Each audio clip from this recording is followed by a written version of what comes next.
बाबासाहेबांची जयंती आहे ना. भरपूर आपण बघतो आता 1 एप्रिलपासून जी सुरुवात होते 30 एप्रिलपर्यंत सगळे बॅनर सगळ्या सिटीज ह्या निळ्यामय झालेल्या असतात. जानेवारी महिन्यापासून जो उत्सव चालू होतो 1 जानेवारीपासून तर ते 14 एप्रिल किंवा बुद्ध जयंतीपर्यंत हे पूर्ण 5 महिने अतिशय उत्साहात असतात. शिवरायांची जयंती असेल, ईद असेल, ह्या सगळ्या गोष्टी म्हणजे वेगवेगळे उत्सव आपल्याला पाहायला मिळतात. पण बाबासाहेबांची जयंती जेव्हा येते म्हणजे महामानव डॉक्टर बाबासाहेब आंबेडकर यांनी असं काय केलं की ज्याच्यामुळे त्यांच्या बाबतीत फक्त भारत देशामध्ये नाही तर बाहेर देखील ही जयंती अतिशय उत्साहामध्ये साजरी केली जाते. भारतामध्ये वेगळ्या पद्धतीने, बाहेरच्या देशामध्ये वेगळ्या पद्धतीने. असा फरक काय? त्याचं कारण हे की भारतामध्ये आपण फोटोंना डोक्यावर घेतलेलं आहे आणि बाहेरच्या देशामध्ये विचारांना डोक्यावर घेतलेला आहे. हा फरक आणि हा जो फरक आहे हा फरक जोपर्यंत भारतामध्ये येणार नाही तो आणणार कोण? आपल्या आधी जी कुणी होती म्हणजे आपले वडील असतील, आपले आजोबा असतील, ज्यांनी बाबासाहेबांना बघितलं, त्यांच्यासोबत काम केलं, तो समाज त्यावेळेला अशिक्षित होता, शिक्षण नव्हतं.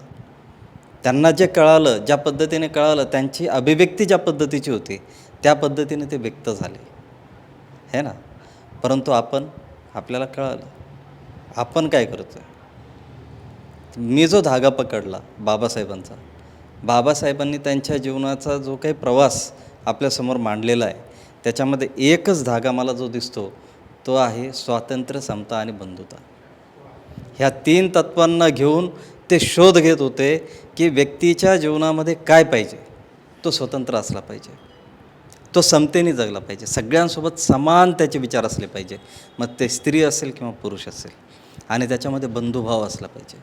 म्हणजे जर का असं म्हणतात की आपल्या बाजूला आपला मित्र किंवा आपले शेजारी जे कोणी असतील त्यांच्यावर अन्याय होत असेल आणि आपण बघून तमाशा बघत असू तर सगळ्यात मोठे गुन्हेगार आपण आहोत. आणि बाबासाहेब काय म्हणतात की बंधुभाव असला पाहिजे. कोणता बंधुभाव असला पाहिजे? जर आपल्यासमोर अन्याय होताना दिसत आहे आणि आपण जर त्याच्यासाठी काही करू शकत नाही आहे तर आपला जन्म घेण्यालाच काही अधिकार नाही आहे. बाबासाहेबांनी त्यांच्या जीवनामध्ये हेच केलं आणि हे करत असताना त्यांनी बघितलं की माझ्या जीवनामध्ये मला अस्पृश्यतेचे जे चटके बसले, हे चटके बसत असताना याला जबाबदार काय होतं? तर त्याला जबाबदार होती वर्णव्यवस्था. आणि ह्या वर्णव्यवस्थेमधून जर मला बाहेर पडायचं असेल तर त्यांनी त्याच्यासाठी लगेच निर्णय घेतला का? नाही. त्यांनी त्याच्यासाठी अभ्यास केला, वेगवेगळे धर्मग्रंथ वाचले, वेगवेगळ्या धर्मगुरूंना भेटले आणि 30-35 वर्षाच्या सलग धार्मिक अभ्यास आणि अध्ययनानंतर त्याच्यासोबतच हे बाकीचं सुरूच होतं. त्यानंतर त्यांनी येवल्याला घोषणा केली की आता बस. काळाराम मंदिर सत्याग्रह झाला आणि येवल्यामध्ये घोषणा केली आणि आता बस. मी हिंदू म्हणून जन्माला तर आलो पण हिंदू म्हणून मरणार नाही. हा निर्णय त्यांनी घेतला. हा निर्णय तेव्हा घेतला जेव्हा सगळ्या धर्मग्रंथांचा त्यांनी अभ्यास केला. त्यानंतरही त्यांनी जवळपास 20 ते 21 वर्ष वेळ घेतला. कशासाठी वेळ घेतला? की चला आज तरी ही वर्णव्यवस्था बदलेल, धर्म बदलण्याची गरज पडणार नाही. पण तसं झालं नाही. आणि त्यानंतर त्यांनी बघितलं की असा कोणता धर्म आहे जो धर्म मानवाला केंद्रबिंदू म्हणून समजतो.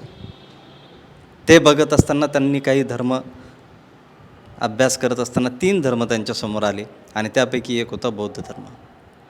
तर बुद्धिझममध्ये बुद्धाला धर्म हे म्हटलं जात नाही तर बुद्धाला धम्म हे म्हटलं जातं.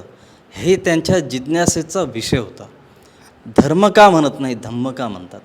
आणि जेव्हा त्यांनी धम्म ह्या शब्दाची उकल केली त्यावेळेला त्यांना हे दिसलं की धम्म या शब्दाचा अर्थ होतो नीतिमत्ता. नीतिमत्तेने जीवन जगणाऱ्या व्यक्तींचा समूह आणि तो समूह जो आहे तो बौद्ध धम्मामध्ये आहे. आणि असा धम्म जर का ह्या वर्गाला मिळाला, बहुजनांना मिळाला है ना, ज्यांच्यावरती अत्याचार अन्याय झालेले त्यांना मिळाला तर ते माणसामध्ये येऊ शकतील. आणि त्यासाठी बाबासाहेबांनी बौद्ध धम्माची दीक्षा घेतली. आता बौद्ध धम्म तर मिळाला, परंतु मिळाल्यानंतर आपण काय करतो आहे? आपण बाबासाहेबांची एकच बाजू बघतो, जय भीम बोलो और चलो, किधर भी चलो, ही भावना झालेली आज समाजामध्ये बाहेर पण. पण हे जर बदलायचं असेल तर आपल्याला बाबासाहेबांची दुसरी बाजू बघायला लागेल. ती बाजू काय आहे, तर त्यांनी बौद्ध धम्म का स्वीकारला, आणि तो जर स्वीकारला आहे तर त्यांनी त्यांच्यासाठी स्वीकारला की आपल्यासाठी स्वीकारला, तर त्यांनी दोघांसाठी स्वीकारला. बरोबर आहे. कारण जीवन त्यांनाही चांगलं जगायचं होतं, आणि जे जीवन ते उच्चतम प्रतीचं जगत होते, संघर्ष करून त्यांनी जे काही अचीव केलं होतं ते समाजाला देखील त्यांना द्यायचं होतं. मग बौद्ध धम्मामध्ये काय गोष्टी दिसल्या त्यांना? स्वातंत्र्य, समता, बंधुता तर दिसलीच, पण त्यासोबत 3 गोष्टी दिसल्या. बऱ्याच गोष्टी आहे पण मी आज तेवढ्या डिटेलमध्ये जाणार नाही. ज्या बेसिक आहेत, जिथून सुरुवात होते ती आहे प्रज्ञा, शील आणि करुणा. प्रज्ञा म्हणजे ज्याला विजडम म्हणतो आपण, सत्सद विवेक. बरोबर आहे, आपल्याकडे एक विवेक बसलेलाच आहे, ठीक आहे. विजडम, शील हे अतिशय महत्त्वाचं आहे. बाबासाहेबांनी फक्त पेनाच्या जोरावरती भारत देश बदलला. एकही काठी घेऊन, दगडं घेऊन, तलवार घेऊन आंदोलन केलं नाही. ते फक्त एकाच जोरावर, ते म्हणजे शील. आणि शील म्हणजे काय, तर शील म्हणजे असे विनय, असे नियम, असं अनुशासन एका व्यक्तीमध्ये असलं पाहिजे की जे त्याला वज्रासारखं कडक बनवेल, कठोर बनवेल. आणि ते 5 शील हे बुद्धिझममध्ये प्रत्येक व्यक्तीसाठी दिलेले आहेत. कोणते 5 शील? कि मैं किसी की हिंसा करूँगा नहीं, मेरे द्वारा किसी को भी कोई हानि मैं करूँगा नहीं, होने नहीं दूंगा. मारणार नाही. मग मारणार म्हणजे फक्त फटके नाही, तर वाणीने सुद्धा मी त्याची हिंसा करणार नाही, कठोर बोलणार नाही, कटू बोलणार नाही. आपण सहज मित्रांमध्ये पण मजाकमध्ये, गमतीमध्ये मन दुखवतो. एक वेळेला तुम्ही असा फटका द्या तो चालेल, पण मानसिक हिंसा सगळ्यात डेंजर आघात करत असते. ती वर्षानुवर्षे त्या ट्रॉमामधून ते लेकरं निघत नाही. बरोबर आहे. दुसरं शील बुद्धिझममध्ये काय सांगितलेलं आहे, जे बाबासाहेबांनी आपल्याला दिलं, ते काय सांगितलं, की मी चोरी करणार नाही. बरोबर. का नाही चोरी करणार? कुठलीही वस्तू जी माझी नाही आहे ती न विचारता मी घेतो आहे, ती झाली चोरी. आता हे जर पालन केलं तर काय फायदा होईल? जगामध्ये होईल का काही प्रॉब्लेम? काहीच नाही होणार. ज्या वस्तू जिथं आहे तिथंच प्रत्येकाच्या राहतील. बरोबर आहे. आणि प्रत्येक शिलाचं एक महत्त्व आहे. ते महत्त्व त्याचं विशद केलेलं आहे की हे तुम्ही पालन केल्याने काय फायदा होणार आहे. तिसरी गोष्ट सांगितलेली आहे, कामेषु मिच्छाचारा, म्हणजे मी व्यभिचार करणार नाही. जर तुम्ही व्यभिचार करणार नाही तर तुमचं चित्त, तुमचं मन हे तुमच्या ध्येयावरती केंद्रित राहील. चौथं शील वाणीचं आहे. वाणीमध्ये काय दिलं आहे की 4 प्रकारच्या वाणी आहेत. मी खोटं बोलणार नाही, कटू बोलणार नाही, टोचून बोलणार नाही, निंदा करणार नाही. आता अशा पद्धतीने जर का आपण हे पालन केलं तर फायदा काय होतो, या शिलावरती मी बोलेल. म्हणजे हे 5ही शिलांचं महत्त्व आणि ताकद तुम्हाला लक्षात येईल. बघा, एखादी व्यक्ती आपल्या आयुष्यामध्ये अशी असते की जी व्यक्ती अतिशय, म्हणजे त्याचं ऐकावंसं वाटतं आपल्याला, किंवा एखादा साधू किंवा एखादा भिक्खू किंवा एखादा चांगला विद्वान व्यक्ती, त्याचं आपण ऐकतो. का ऐकतो? कारण त्याची वाणी प्रमोदित झालेली असते, त्याची वाणी मजबूत झालेली असते. तो कधी खोटं बोललेला नसतो, तो कधी कटू बोललेला नसतो, तो कधी टोचून बोललेला नसतो, आणि तो कधी निंदा करत नाही. तर त्याच्या शब्दांना धार निर्माण होते. त्याचा प्रत्येक शब्द हा मंत्र बनायला लागतो आणि त्याचा प्रभाव पडायला लागतो. मग एका शिलाचा असा परिणाम आहे, तर ह्या 5 शिलांचं काय असेल? 5वं दिलं, मी मादक पदार्थांचं सेवन नाही करणार, व्यसन करणार नाही. व्यसन नाही केलं, मादक पदार्थांचं सेवन नाही केलं, तर आपलं मन ठिकाणावर राहील, जागेवर राहील, आणि आपण चांगलेच कर्म करू. म्हणून बाबासाहेबांनी प्रज्ञाशील ह्या 2 गोष्टींना महत्त्व दिलं. आणि करुणा, जर शील माझ्यामध्ये असेल, विजडम माझ्यामध्ये चांगली असेल, तर करुणेचा जन्म होणारच आहे. बरोबर आहे. तर ते करुणेचा जन्म घेण्यासाठी त्याच्यामध्ये आणखी एक गोष्ट मी ॲड करतो, जी बाबासाहेबांनी पुढे ॲड केली. ती म्हणजे आर्य अष्टांगिक मार्गावरती आपलं जीवन असलं पाहिजे. त्या आर्य अष्टांगिक मार्गामध्ये एक अंग आहे ज्याला म्हटलं जातं सम्यक समाधी. सम्यक समाधी म्हणजे ध्यान. ध्यानाच्या माध्यमातून आपल्या मनाची एक अवस्था आहे ज्याला समाधी अवस्थेमध्ये जर का आपण घेऊन जातो आहे, तर आपण करुणेच्या जन्माकडे वाटचाल व्हायला लागते.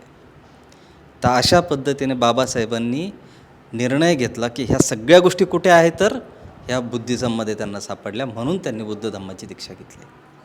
आपण बाबासाहेब वाचले, सगळं केलं, परंतु आपण ह्या बुद्धिझममध्ये दिलेल्या ह्या ज्या काही गोष्टी आहेत, शिकवणी आहेत, याचं जर पालनच केलं नाही तर आपण शीलवान बनणार का?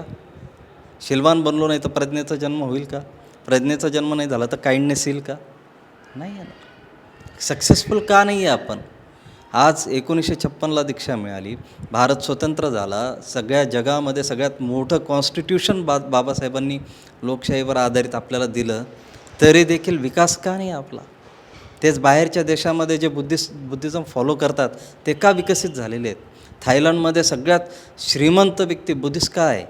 जापानमध्ये सगळ्यात श्रीमंत व्यक्ती जगामध्ये बुद्धिस्ट का आहे? त्याचं कारण हे की ते फॉलो करतात, प्रिन्सिपल्स फॉलो करतात. तर माझा जो फोकस आहे काम करण्याचा तो हा आहे की लोकांपर्यंत बुद्धांची जी शिकवण आहे ती पोहोचवणे, तो धम्म व्यवस्थितपणे आपण समजून घेणे, आपण जीवनामध्ये तो उतरवणे. जर तो जीवनामध्ये उतरला तर निश्चितच जसं गौतम सरांनी सांगितलं की आपल्याला जीवनामध्ये यश संपादन करायचं असेल तर आपण आपल्याला जसं आहे तसं ॲक्सेप्ट केलं पाहिजे, है ना. बुद्ध जसं म्हणतात की what you think you become, तसंच आहे की ध्यानाच्या प्रवासातून जेव्हा आपण जातो तेव्हा खऱ्या अर्थाने आपण स्वतःला जसं आहे तसं ॲक्सेप्ट करायला लागतो. आणि द व्हेरी नेक्स्ट मुमेंट तुम्ही जेव्हा स्वतःला जसं आहे तसं ॲक्सेप्ट करायला लागता तेव्हा तुमच्यामधल्या आतल्या पॉवर्सच्या बाहेर यायला लागतात. नो नीड की आपल्याला खूप सगळे रॅपर पाहिजे, हे पाहिजे, काही गरज नाही आहे. तुम्ही जशा आहात तसेच बेस्ट आहेत. पण हे कधी होईल ट्रांसफॉर्मेशन? अंदर जाने के बाद में. ऐसा मेरे को कितना भी सुनेंगे तो कुछ होने वाला नहीं है, कुछ होने वाला नहीं है. ठीक है. सो अच्छा, और एक बात है, बाबा साहब ने धर्म नहीं दिया है, ये समझो.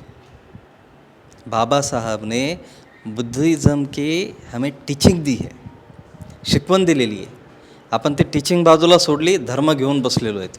मी बौद्ध धर्मीय, जेवढेही महापुरुष झालेले आहेत, मग बुद्ध असतील, मोहम्मद पैगंबर असतील, जीसस ख्राइस्ट असतील, महावीर असतील, जेवढे काही एनलायटन बीइंग्स झालेले आहेत, ह्या सगळ्या बीइंग्सनी कुठलाही धर्म एस्टॅब्लिश केलेला नाही आहे. त्यांनी टीचिंग दिलेली आहे.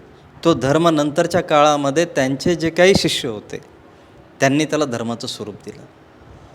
त्यांनी प्युअर फॉर्ममध्ये टीचिंग दिलेली आहे. आपणही आता तिकडे गेलं पाहिजे. आपणही कुठल्याही धर्मामध्ये भेदभाव न करता, कारण बुद्धिझममध्ये भेदभाव नाही आहे. बुद्धिझम काय शिकवतो? विज्ञानवाद आणि यथार्थवाद. यथार्थवाद म्हणजे काय? विज्ञानवाद तर आपल्याला माहिती आहे की विज्ञानाच्या कसोटीवर राहून आपण ते बघितलं पाहिजे. पण यथार्थवाद म्हणजे प्रेझेंट मुमेंटमध्ये राहणं, आताच्या वास्तविकतेमध्ये राहणं. आणि हे जेव्हा आपण शिकायला लागतो, मैं आपको यहाँ से ही बोलता हूँ कि आप 7 दिन सिर्फ प्रैक्टिस करो, 7 दिन इन चीज़ों के ऊपर ध्यान दो, देखो ज़िंदगी बदल जाती है. 5 शिलांचं पालन 1 महिना करून बघा. नाही 5 शील जमत, एका शिलाचं पालन 1 आठवडा करून बघा आणि ताकद बघा. जरी तुटलं शील, ओके ठीक है, ॲक्सेप्ट है. सोच लो कि नहीं, मैं टूटने नहीं दूंगा. मुसा वादा वेरमणी सिक्खा पदंग समाधियामी, याचं मी पालन करेन. मी खोटं बोलणार नाही. दृढ संकल्प करा. कुठलंही खोटं नाही. मग फोनवरती फोन आला, अरे कुठं आहेस? तुम्ही येत गांधी भवनला आणि सांगताय अरे घरी आहे. झालं खोटं बोलणं. एवढं बारीक आहे. आणि तुम्ही बघा हा चेंज करून. तुमची वाणी नाही 7 दिवसामध्ये बदलली ना, मग बोला. उगाच नाही हे महापुरुषांनी एवढं दिलेलं. ठीक आहे. आणि मी वाणीवरच तुम्हाला का बोललो माहिती आहे का? कारण तुम्ही बोलता टॅलेंट्रीमध्ये येऊन. तुमची वाणी प्रमोदित पाहिजे, शब्द नाही पाहिजे. शब्द काळजाला भिडू शकत नाही, वाणी भिडते. कारण तुमच्या वाणीमध्ये जर ताकद असेल तर स्टँडिंग ओवेशन पण भेटायला लागतं. बरोबर आहे. तू लिहिलं ते असंच नाही लिहिलेलं, त्याच्यासाठी खूप काही गोष्टी आहेत ज्या आलेल्या आहेत, म्हणजे सगळ्यांनी शेतीवरती शेतकऱ्याची जी कथा व्यथा सांगितलेली आहे, साधी गोष्ट नाही आहे. मैंने आपको बहुत लास्ट में सुना, इसलिए मैं बात नहीं कर सकता, पण बाकीचं तुम्ही सर्वजण जे पण आहात. सो प्रिशियस आहे लाईफ आणि प्रिशियस आहे धम्म. बाबासाहेब त्यांचा फक्त एकच अँगल आपल्याला दिसतो, त्यांनी भारताला संविधान दिलं, महिलांचे हक्क दिले, हे दिलं ते दिलं. त्याही पलीकडे मी तुम्हाला जाऊन म्हणेल की बाबासाहेबांनी बुद्ध आणि त्यांचा धम्म दिला. बुद्ध आणि त्यांचा धम्म ज्यांनी वाचला नसेल तो ग्रंथ तुम्ही आणा, कोणीही असो. मी गिफ्ट करतो. माझे मुस्लिम फ्रेंड्स आहेत, ब्राह्मीण फ्रेंड्स आहेत, मराठा आहेत, ख्रिश्चन्स आहेत, ध्यानाला बसतात माझ्यासोबत ऑनलाईन सेशनला. Because I am not promoting the religion, I am promoting the teachings of the Buddha. आणि तेच ट्रान्सफॉर्मेशन आपल्यामध्ये होणार आहे. व्यक्ती बदलला तर हे जग बदलेल. एक व्यक्ती घरामध्ये बदलला, घर बदलून जातं. माझ्या घरामध्ये मी शांततेचा अभ्यास करतो, माझी बायको किती भांडली, तिने मला खायचं होतं पनीर, तिने बनवली शेपूची भाजी, मला राग येणार आहे का? नाही. तो झगडा होगा घर में, नाही होगा. सो असे बाबासाहेब होते आणि त्यांनी आपल्याला असा धम्म दिलेला आहे. आणि ह्या धम्माच्या पाथवरती जर का आपण चालतो आहे तर निश्चितच बाबासाहेबांना जो अभिप्रेत भारतामधला समूह होता, बाबासाहेबांनी काय एका पर्टिक्युलर वर्गासाठी काम केलं नाही. बघत बाबासाहेब महार जातीमध्ये जन्म घेतला. महार जातीची लोकसंख्या भारतामध्ये किती आहे माहिती आहे का तुम्हाला? ओबीसी किती आहेत माहिती आहे? किती पर्सेंट आहेत ओबीसी? NT VJNT हे सगळं जर का आपण पकडलं ना तर 85% हा बहुजन वर्ग होता. तर बाबासाहेबांनी जे काम केलं ना, हे 85% लोक जे दबलेले होते त्यांना बाहेर काढण्याचं काम केलं. हे अजून लोकांना माहीत नाही आहे. आपण त्यांना कुठं बांधलं? 3% लोकांमध्ये बांधून ठेवलेलं आहे. अजूनही खरे बाबासाहेब आपण अभ्यासलेच नाही. जेव्हा कॉन्स्टिट्यूशन वाचू आणि बुद्ध आणि त्यांचा धम्म वाचू त्यावेळेला खरे बाबासाहेब आपल्याला लक्षात येतील. सो आजच्या दिवशी एवढंच मी अभिप्रेत बाबासाहेबांना जे धम्म दिलेलं आहे त्याला अभिप्रेत असणारं जे काही बोलायचं होतं मला तुमच्यासमोर ते मी तुमच्यासमोर मांडलं. सर्वांना विनंती आहे की तुम्ही फक्त तुमच्यापर्यंत हे ठेवू नका. तुम्ही आज गेल्यानंतर जर 14 एप्रिलला 135व्या जयंतीनिमित्त काय करायचं असेल तर कॉन्स्टिट्यूशन घ्या आणि बुद्ध आणि त्यांचा धम्म घ्या. एक नका घेऊ, 3 कॉपीज घ्या. 1 कॉपी स्वतःसाठी घ्या, 2 कॉपीज तुमच्या मित्रांना गिफ्ट करा. तुमच्यातले जागे असणारे तुमचे 3 मित्र निवडा आणि त्या 3 मित्रांना जे जागे आहेत त्यांना हे बीज द्या. त्या 3चे 30 व्हायला 300 व्हायला वेळ नाही लागणार. थँक्यू. हेच महामानवाला वंदना.